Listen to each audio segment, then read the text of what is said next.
Cancora, let us be very clear. Hamas breached international law on the 7th of October. Hamas targeted innocent civilians in the most callous and inhumane manner, and their actions have been rightly condemned by right-thinking people across the world. But we should also be very clear. Israel has breached international law, not just on every day since October the 7th, but virtually every single day for decades. Israel occupies Palestinian land against international law. Israel blockades Palestinian territory against international law. Israel builds and expands illegal settlements against international law. Israel enforces an apartheid system that restricts the movements of Palestinians and denies their fundamental rights against international law.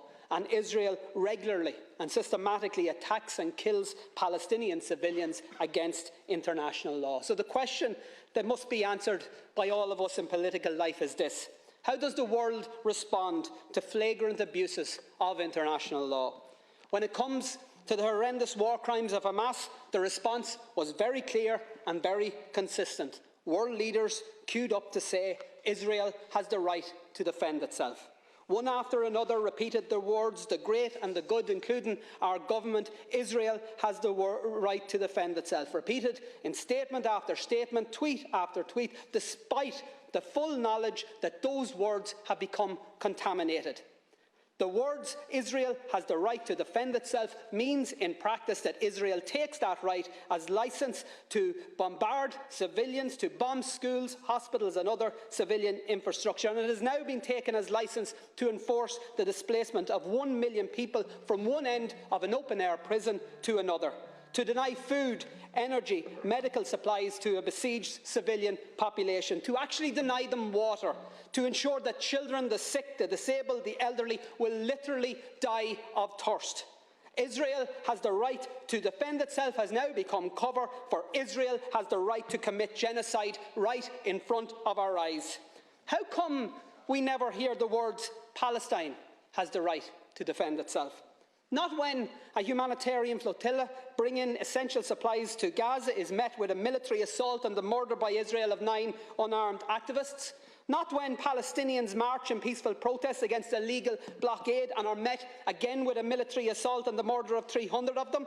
Not after the countless bombings of Gaza by Israeli forces. Not even when Israel targeted and murdered 4 little Palestinian boys playing football on a beach. And not when Palestinians were dragged from their homes and forced to watch as those homes were destroyed to allow for new illegal Israeli settlements on lands that are clearly defined in international law as part of Palestine.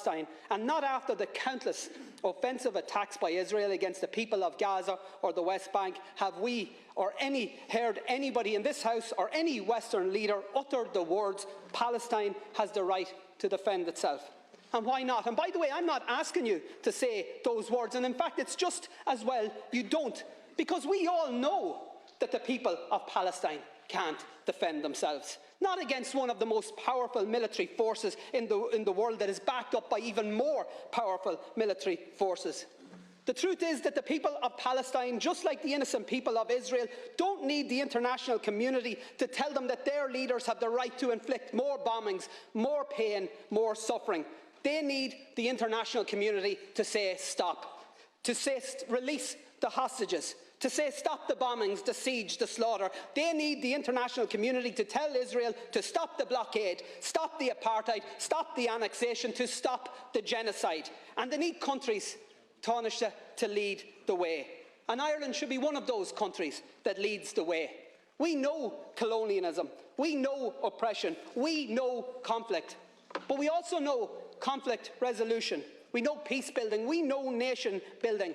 And because of what we know, what our history has taught us, our call tonight must be clear: immediate, full and unequivocal ceasefires, and a decisive international intervention that leads to negotiations and to a lasting and just peace settlement, and to, at long last, to a free, sovereign and independent Palestine.